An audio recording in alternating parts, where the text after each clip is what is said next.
He had no idea who I was.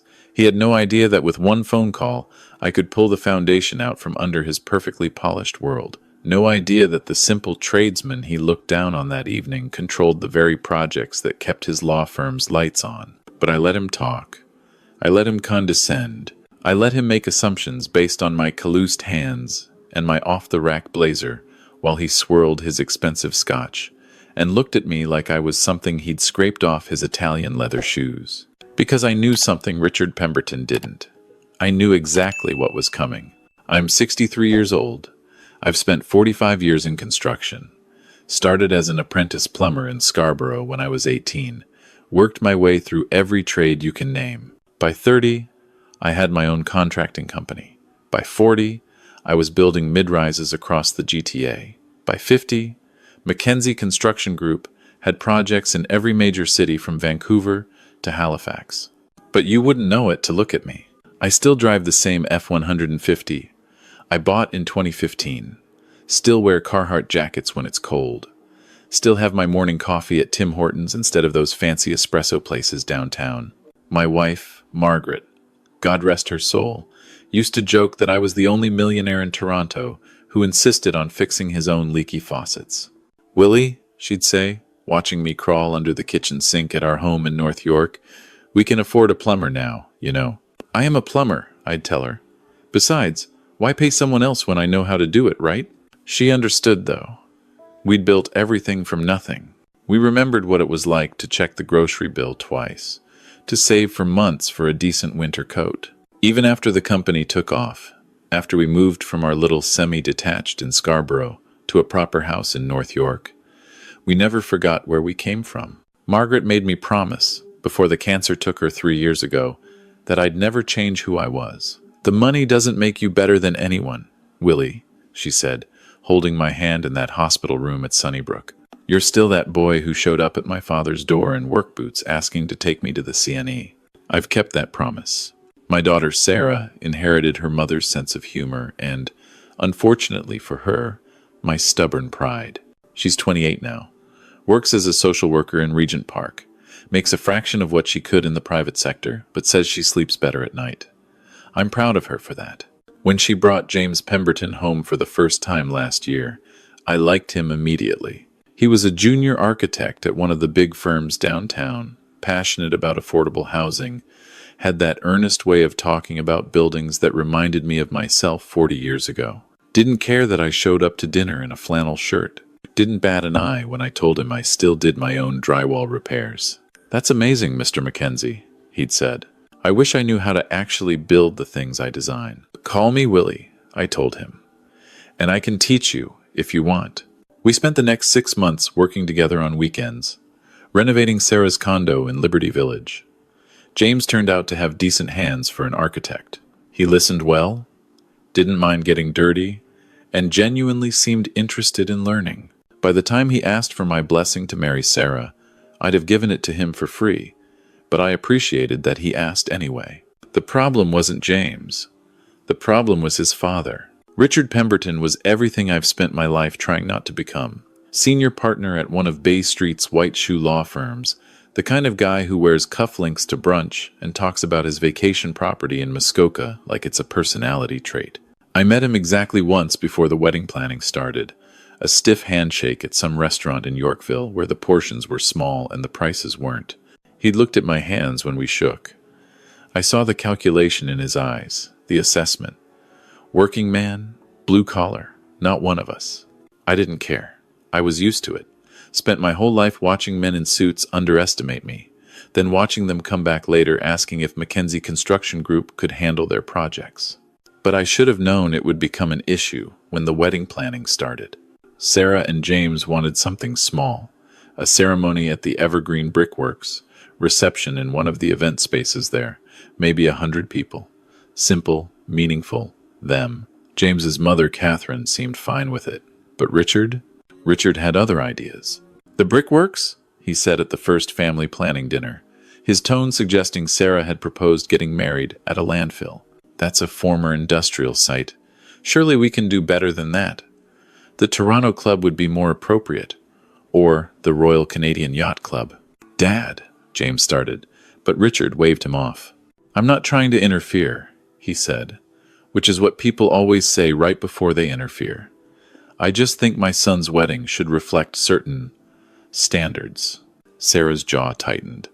I put my hand on hers under the table, squeezed gently. "Let it go," the gesture said. "Not worth it." We compromised. James and Sarah got their ceremony at the brickworks, but the reception would be at a venue Richard approved of, someplace in the distillery district with exposed brick and high ceilings. Fine. Whatever made the kids happy. The rehearsal dinner was scheduled for a Friday evening in October at Canoe, the restaurant on the 54th floor of the TD Bank Tower. Richard's choice, naturally. He wanted to host, wanted to show off. The view was spectacular. I'll give him that. You could see the whole city spread out below, the CN Tower lit up against the darkening sky, the lake stretching toward the horizon. I showed up in my good blazer, the navy one I keep for weddings and funerals. Clean jeans, a pressed white shirt, my grandfather's old watch. Sarah kissed my cheek when I arrived. "You look handsome, Dad," she said. "Your mother picked out this jacket," I told her. "Said every man needs one good blazer." Richard was already there, holding court with what I assumed were some of James's relatives from his mother's side. He had that posture men like him always have, that casual authority that comes from never having been told no by anyone who mattered. His suit probably cost more than my truck payment. He saw me, and something flickered across his face. Not quite disdain, more like disappointment that I was exactly what he'd expected. "William," he said, extending his hand. "Glad you could make it." "Wouldn't miss it," I said. Catherine, James's mother, was warmer. "Willie, it's so good to see you. Can I get you a drink?" Richard's ordered some special scotch for the evening. "Beer's fine for me," I said. "Whatever they have on tap." I saw Richard's mouth twitch. Catherine pretended not to notice. The dinner started well enough. Good food, good wine, people making toasts. James's college friends told embarrassing stories. Sarah's best friend from social work school made everyone cry with a speech about how Sarah and James were going to change the world one building at a time. Then Richard stood up. "I want to say a few words about my son," he started.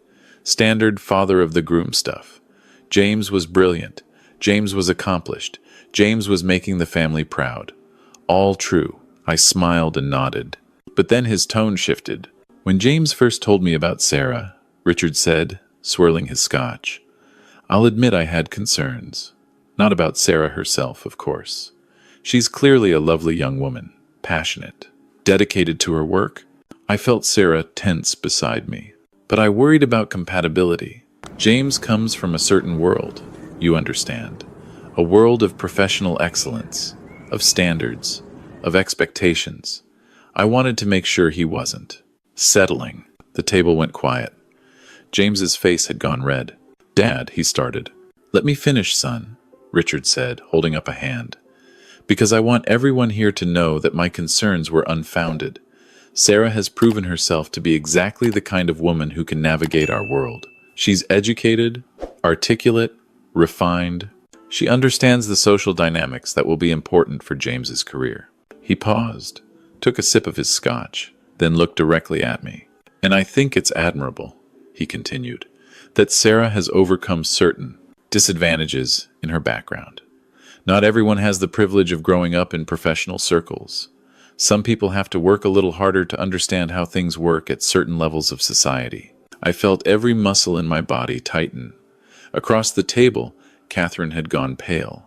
"Richard," she said quietly. "That's enough." But Richard was on a roll, performing for his audience.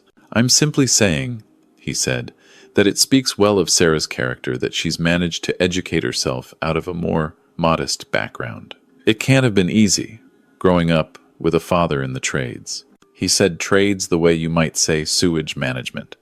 "But she's clearly risen above it." Sarah's hand found mine under the table. Her grip was tight enough to hurt. "Mr. Pemberton," she said, her voice shaking slightly. "My father is—" "Sarah," I said quietly. "It's all right." I looked at Richard. He was smiling, that self-satisfied smile of a man who thinks he's being magnanimous, who thinks he's complimenting us by suggesting my daughter had to overcome the handicap of having me as a father. You're right, I said evenly. It is a different world, your world and mine. Richard nodded, pleased that I was agreeing with him. Exactly, and I think it's wonderful that these young people are bridging that gap. Love conquers all, as they say. He raised his glass. To James and Sarah. People echoed the toast, but the mood had soured. I saw some of Sarah's friends exchange looks. James looked like he wanted to crawl under the table. The dinner continued, but the ease was gone. Sarah barely touched her food. James kept shooting apologetic looks at both of us. I ate my halibut and made small talk with Catherine about the weather. The Leafs' chances this season. Anything to avoid the elephant in the room. After dinner, there was a cocktail hour. People mingled, made small talk, admired the view. I found a quiet corner near the windows, looking out at the city. My city. The city I'd helped build. Literally. I could see 3 of my projects from where I stood. Richard found me there. William, he said, drink in hand. I hope there are no hard feelings about what I said earlier. I meant it as a compliment, truly. I'm sure you did, I said. It's just important that we're all realistic about these things, he continued. James's career is going to take him places. Big places. He'll need a wife who can handle that world. Charity galas, client dinners, that sort of thing. I'm simply glad Sarah seems up to the challenge. She's more than up to it, I said. Of course, Richard said. And please understand, I have nothing but respect for what you do. The trades are important. Someone has to do that work. We can't all be professionals. I took a sip of my beer. True enough. I mean, where would we be without plumbers, right? He laughed. Can't negotiate a merger when the pipes are leaking. No, I agreed. You can't. He leaned in slightly, lowered his voice like we were sharing a confidence. Between you and me, William, I'm relieved this is working out. I was worried James might do something impulsive. You know how young people are. But Sarah's got a good head on her shoulders. She understands that marrying into our family means certain adjustments. Does she? I said flatly. Oh, yes, Richard said. We've had several conversations, Catherine and I, making sure she understands what will be expected. The clubs we belong to, the social circles, these things matter in our world. You wouldn't understand, of course, but they really do make a difference in terms of business relationships, career opportunities. I wouldn't understand, I repeated. Well, no offense, but you've spent your life working with your hands. Very honest work, I'm sure, but it's a different sphere entirely from what James does. Architecture, law, finance, these professions require a certain level of social fluency. It's not just about what you know, it's about who you know. The right schools, the right connections. Connections, I said. Exactly. Richard seemed pleased that I was following along. Like our firm, for instance, Pemberton and Associates. We represent some of the biggest developers in the city, billion-dollar projects, the kind of thing you probably can't even imagine the scope of. I could have laughed. Instead, I just nodded. In fact, Richard continued, warming to his subject, we're in final negotiations right now on representation for a massive mixed-use development in the Portlands. 14 towers, commercial and residential. It's going to transform the entire waterfront. The client is this big construction conglomerate. Very hush-hush, very high level. We're talking hundreds of millions in legal fees alone. Sounds impressive? I said. It is, Richard said. This is the kind of client that can make or break a firm's year. That's why I push James so hard, you understand. He needs to understand these stakes, needs to be comfortable in rooms where decisions like this get made. It's a far cry from, he gestured vaguely, from fixing leaky faucets. Something in me went very cold and very calm. Richard, I said quietly, can I give you some advice? He looked surprised but pleased. Of course. In my experience, I said, the most dangerous thing a man can do is assume he knows everything about the people around him. He frowned, not quite following. What I mean is, I continued, sometimes the guy in the Carhartt jacket knows more than you think. Sometimes the person you're dismissing has more power than you realize. Sometimes you find out too late that you should have asked a few more questions before you ran your mouth. Richard's smile had frozen on his face. I'm not sure I understand what you're implying. I'm not implying anything, I said. I'm just sharing some wisdom I've picked up over 45 years in business. You never know when that plumber you're looking down on might turn out to be something more.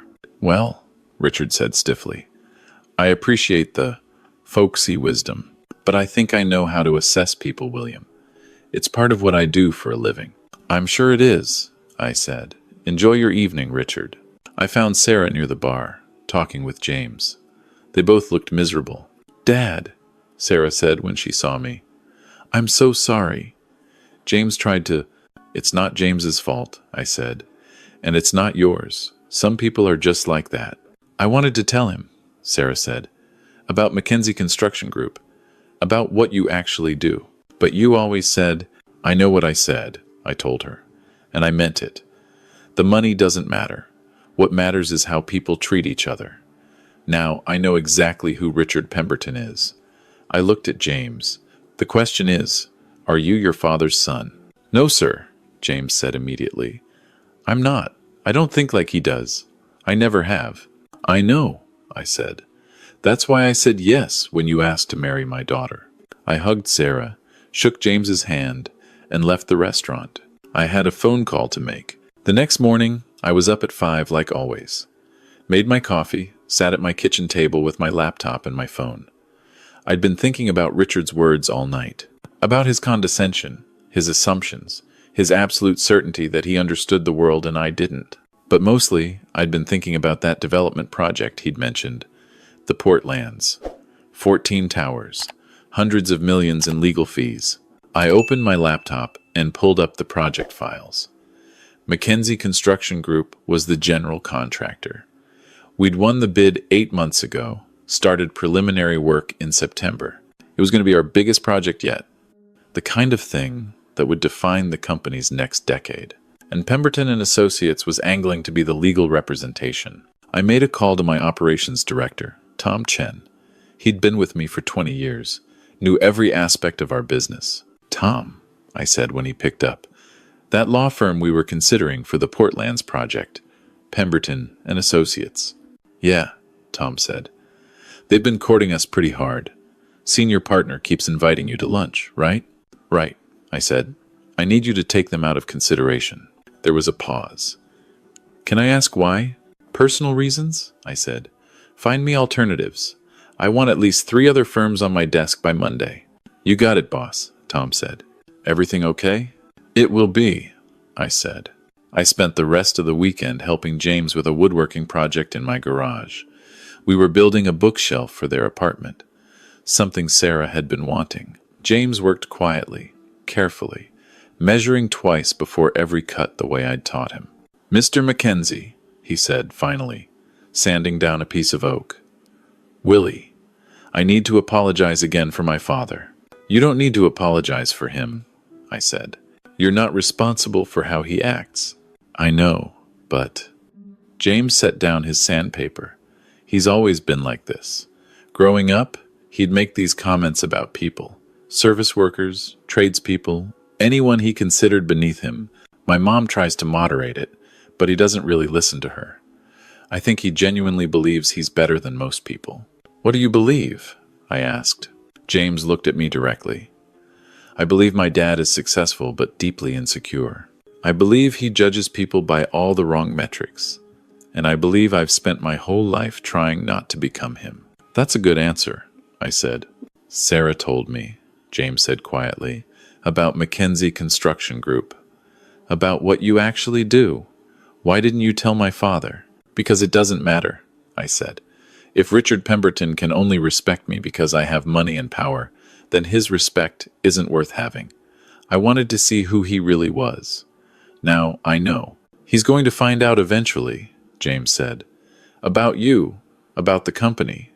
When he does, I said, he'll have learned an important lesson about making assumptions. On Monday morning, Tom called me. We've got 3 alternative firms lined up for the Portlands project. I'm setting up presentations for next week. Also, I thought you should know Pemberton got wind that they're out of consideration. Richard Pemberton himself called me this morning, asking what happened. What did you tell him? I told him we decided to go in a different direction. He pushed pretty hard, wanted to know if there was something specific, if they'd done something wrong. I just kept it vague. Good, I said. Let him wonder. The next few days were instructive. Richard called me twice, both times going straight to voicemail. The first message was professional, friendly, wondering if we could meet for coffee to discuss some potential business opportunities. The second message, 2 days later, had a slight edge to it. He'd heard through the grapevine that Mackenzie Construction Group was his firm's biggest potential client of the year, and he was hoping we could connect to discuss the mutual benefits of a partnership. I didn't call back. Sarah called me on Wednesday evening. "Dad," she said, "did you do something?" "What do you mean?" I asked innocently. "Richard Pemberton has apparently been trying to reach you. James says his dad is stressed about losing some big client, and when James mentioned your name, his dad went weird." "Did he now?" I said. "Dad." Sarah's voice had that tone, the one that said she knew exactly what I was up to. "What did you do?" "I made a business decision," I said. "That's all." "Is this about the rehearsal dinner?" "Partially," I admitted. "But Sarah, understand I was already on the fence about using his firm. They're expensive, they're aggressive, and I wasn't sure they aligned with our company values. Richard's behavior just confirmed what I was already thinking." "He doesn't know who you are, does he?" Sarah said. "He still thinks you're just a tradesman." "As far as I know," I said. She was quiet for a moment. Then she laughed. "Oh my God, this is going to kill him when he finds out." "That's not why I'm doing it," I said. "I know," Sarah said, "but I'm still going to enjoy watching it happen." The truth came out 3 days before the wedding. James and Sarah were having dinner with his parents, finalizing some last-minute details. I wasn't there, but Sarah told me about it afterward. Richard had been on edge all evening, apparently, kept checking his phone, seemed distracted. Finally, Catherine asked him what was wrong. "Work situation," he said tersely. "We're losing a major client, a very major client. It doesn't make sense. We were this close to signing the representation agreement, and then suddenly they went cold. Won't return calls, won't meet, nothing." "What client?" James asked. "Mackenzie Construction Group," Richard said. "Biggest general contractor in the GTA. They're doing that massive Portlands development. Would have been the largest contract in our firm's history." Sarah, to her credit, kept her face neutral. "What happened?" "I don't know," Richard said, frustrated. "Tom Chen, their operations director, won't give me a straight answer. Just says they decided to go in a different direction. It doesn't make any sense. We had the inside track. I'd been networking, building relationships, doing everything right." "Have you tried talking to the owner?" Catherine asked. "That's the problem," Richard said. "The owner is notoriously private, doesn't do public appearances, doesn't show up at industry events. I've been trying to get a meeting with him for months, but he's impossible to pin down. Fellow named William Mackenzie." The table went silent. "What did you say?" James asked slowly. "William Mackenzie," Richard repeated. "He started the company back in the 80s, built it from nothing. Very successful, very private. Old school type, apparently. Someone told me he still dresses like a construction worker, even though he's worth hundreds of millions." Sarah made a small noise that might have been a cough or might have been suppressed laughter. "Dad," James said carefully. "What's Willie's last name?" "Sarah's dad?" "Mackenzie," Sarah said. "William Mackenzie." The color drained from Richard's face. "No," he said. "No, that's impossible. Your father is a plumber. He works with his hands. He shops at Tim Hortons. He drives a pickup truck." "He is a plumber," Sarah said. "He's also the founder and CEO of Mackenzie Construction Group. He started as an apprentice plumber, worked his way up through every trade, and built one of the largest construction companies in Canada. He still dresses like a construction worker because that's who he is. He still drives a pickup truck because he likes it. And he still fixes his own leaky faucets, because why pay someone else when you know how to do it, right?" Richard's mouth opened and closed several times without sound coming out. "You're telling me," he finally managed, "that the man I've been trying to get a meeting with for 8 months is the same man at the rehearsal dinner," I said. "You said a lot of things," James said quietly. About people in the trades, about Sarah's background, about how we come from different worlds. Oh my God, Richard said. The Portlands project. He pulled the contract because of me. I imagine so, Sarah said. Dad tends not to do business with people who disrespect him or his family. Richard stood up abruptly, nearly knocking over his wine glass. I need to call him. I need to apologize. I need to... Richard, Catherine said firmly, sit down. He sat. You need to think very carefully, she continued, about your next move. If you call Willie now, groveling because you've realized he has money and power, what does that say about you? That you only respect people who can do something for you? But your son is marrying his daughter in 3 days, Catherine said, and you've insulted that man in front of his family based entirely on the assumption that he was beneath you. If you try to apologize now, it will be transparently obvious that you're only doing it because you've learned who he really is. Richard buried his face in his hands. I've ruined everything, he said. The wedding, the business relationship, everything. Maybe you should have thought of that, James said, with more steel in his voice than I'd ever heard from him, before you spent years looking down on people for a living. I got the full story from Sarah that night over the phone. She was laughing so hard she could barely talk. Dad, she said, I wish you could have seen his face. He looked like he was going to throw up. I take no pleasure in his embarrassment, I said, though I was smiling. Liar, she said. You absolutely do. And honestly, he deserves it. Do you know how many times growing up I had to listen to him make snide comments about the help or those people? James has been fighting against that his whole life. James is a good man, I said. He is, she agreed. Nothing like his father. But, Dad, what are you going to do? Are you really going to tank their firm over this? I'm not tanking anything, I said. I'm simply choosing not to work with them. There are plenty of other law firms in Toronto. Good ones. Run by people who know how to treat everyone with respect, regardless of their tax bracket. He's going to try to apologize to you, Sarah warned. Before the wedding, he's probably already planning some grand gesture. Let him try, I said. Richard called me the next morning. I let it go to voicemail. He called again that afternoon, again at 7 p.m., again at 9. I didn't pick up. His voicemails progressed from professional to desperate. The first was a careful request to meet for coffee to discuss business.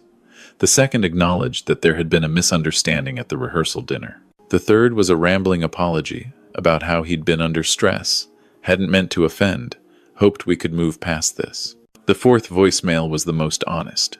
Mr. Mackenzie, he said, and I could hear the defeat in his voice. Willie, I know why you're not calling me back. I know what I said, and I know how it sounded. I also know that calling you now, after I've learned who you are, looks terrible. Like I only care because you have power. And maybe that's true. Maybe that says something very unflattering about me. He paused. I could hear him breathing. The truth is, I've spent my whole life believing that success means separation, that becoming successful means rising above certain types of people. And I've passed that belief on to my son, or tried to. Thank God he was smart enough not to listen. Because he's marrying your daughter, and she's twice the person I am, and I nearly destroyed that with my arrogance. Another pause. I'm not calling about the business, he said finally. I know that ship has sailed. I'm calling because my son is marrying your daughter in 2 days, and I don't want my stupidity to cast a shadow over their happiness. So I'm asking, not as a lawyer or a businessman, but as a father, can we talk? Please? I called him back an hour later. Richard, I said when he picked up. Willie, he said. Thank you for calling me back. I'm only calling, I said, because Sarah asked me to. She doesn't want tension at her wedding, so I'm willing to be civil. For her sake, I understand, he said, and I'm grateful. But I need you to know I am genuinely sorry, not because you're who you are, but because of what I said, how I said it, the assumptions I made. You assumed I was beneath you, I said bluntly. Yes, he admitted. I did. I assumed that because you work with your hands, because you dress simply, because you're not flashy, that you were somehow less than me. And that was wrong. It was arrogant and it was ignorant. and I'm ashamed of it. Why? I asked. Why did you assume that? Because, he struggled with it. Because I think, deep down, I need to feel superior to someone. I've built my entire identity around being at the top of some imaginary hierarchy. And to maintain that, I have to look down at people. It's an ugly thing to admit about yourself. It is, I agreed. But at least you're admitting it. I want to do better, Richard said. I want to be someone my son can be proud of. Someone Sarah doesn't have to tolerate for James's sake. I know I can't undo what I said, but I'm asking for a chance to prove I can learn from it. I was quiet for a moment, looking out my kitchen window at the backyard where Margaret and I used to watch Sarah play as a child. Richard, I said finally, I'm going to tell you what my wife used to tell me. The measure of a man isn't in what he has or what he's accomplished. It's in how he treats people who can't do anything for him. The waiter, the janitor, the person who will never be useful to his career. That's where you see someone's true character. Your wife was a wise woman, Richard said quietly. She was, I said, and she'd tell you that it's never too late to become a better person. So here's what's going to happen. We're going to go to this wedding. We're going to celebrate our children. We're going to be civil and friendly, and we're going to give them the day they deserve. And then, after that, you and I are going to have a longer conversation about respect and assumptions and how to treat people. I'd like that, Richard said. As for the business, I continued, that ship has sailed. But not because I want to punish you. Because I made a decision based on my company's values, and I stand by it. Maybe that will be a learning experience for you too. It already has been, he said. The wedding was beautiful. Sarah wore her mother's veil. James cried when he saw her walking down the aisle. Richard's speech at the reception was short and humble, focused entirely on how proud he was of James for choosing love and kindness over ambition and pride. He found me during the reception, after the first dance, after the cake cutting. Willie, he said. Thank you. For what? I asked. For not making a scene, for being gracious, for being a bigger man than I was. I didn't do it for you, I said honestly. I did it for them. I nodded toward Sarah and James, dancing together, lost in their own world. I know, Richard said, but I'm grateful anyway. He paused.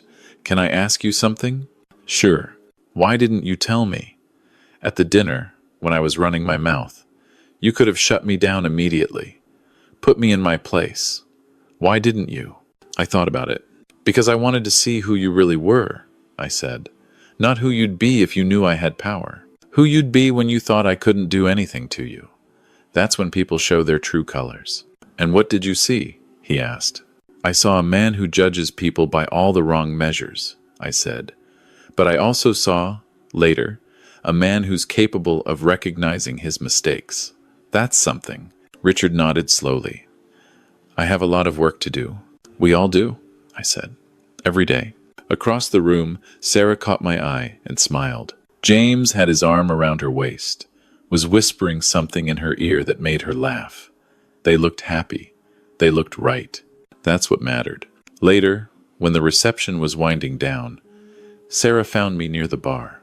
You went easy on him, she said. I did, I agreed. Why? She asked. You could have made him squirm more. Because he's going to be your father-in-law, I said. Because James loves him, despite everything. Because your mother would have told me that revenge is empty and forgiveness is strength. Sarah hugged me tight. I love you, Dad. I love you too, baby girl.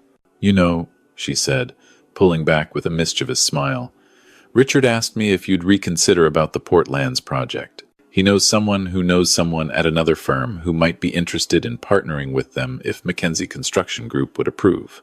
Did he now? I said. I told him you're not the type to mix family and business, Sarah said, and that even if you were, he'd have to earn that trust back over years, not days. He understood.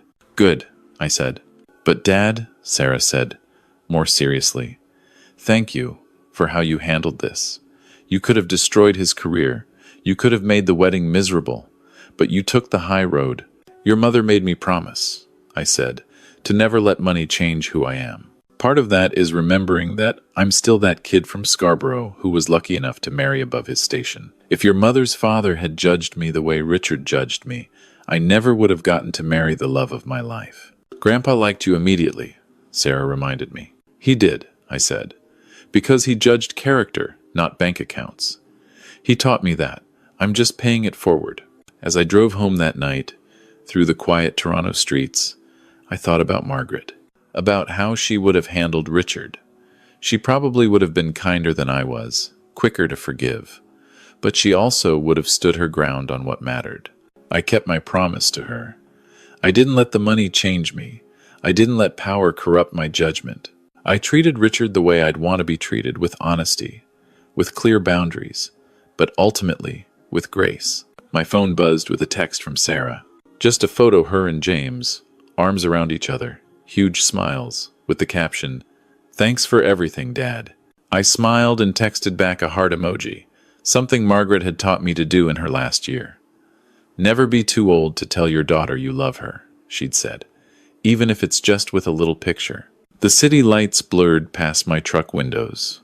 Somewhere out there, 14 towers would rise from the port lands, built by my company, creating homes for thousands of people. That was the legacy that mattered.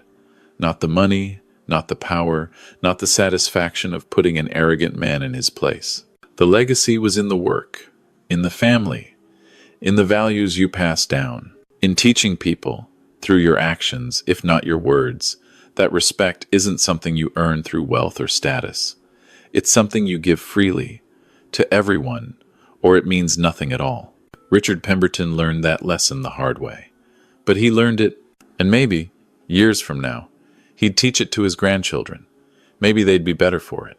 That's how the world changes, one humbled heart at a time. I pulled into my driveway, sat in the truck for a moment looking at the house.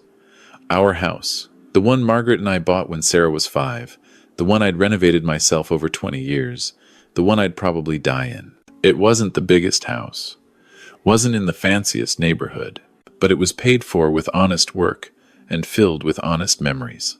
Good enough for me. I went inside, hung up my good blazer, and made myself a cup of tea.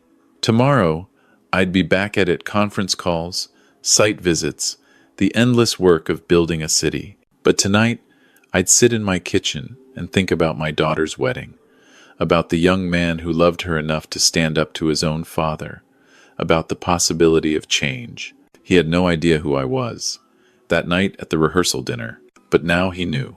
And now, maybe, he knew something about himself, too. That was worth more than any construction contract. That was worth everything.